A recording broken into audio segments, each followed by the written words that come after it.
High, আজ তোমাদের জন্য আপডেট নিয়ে আসছি সেই যে গঙ্গার ধার থেকে খুঁজে পাওয়া হোয়াইট ফ্রস্ট ক্যালাডিয়ামের। তোমরা অনেকেই জিজ্ঞেস করছিলে দি সেই গাছটার কি অবস্থা এখন। আসলে কি হয়েছিল বলো তো, গাছটা লাগানোর পরে ওর পাতা ঠাতা সব মরে গিয়েছিল, তারপরে কদিন বাদে দেখি নতুন করে আবার পাতা গজিয়েছে। কিন্তু আমি এটা বুঝতে পারছি না এই গাছে একটাই কেন পাতা গজায়। তোমরা কেউ জানলে আমাকে কমেন্টে জানিও তো। আর এই যে অ্যাডিনিয়ামের কাটিংস গুলো, সেই সরস্বতী পূজায় 3টে কাটিংস লাগিয়েছিলাম, তার দেখো একটা কাটিংস মারা গেছে আর 2টো কাটিংস নতুন করে দেখো পাতাগুলো একটু একটু করে বাড়ছে। এবার চলো আমাদের সবজি বাগানে। এবছরে মা ওই ছাদে 3-4টের মতো ঢেঁড়স বা ভেন্ডি গাছ লাগিয়েছিল, তাতে ঢেঁড়স ধরা জাস্ট শুরু হয়েছে।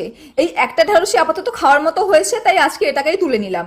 আর এদিকে বেগুন গাছগুলো দেখো, একটা বেগুন গাছে তো ভরে বেগুন হয়েছে।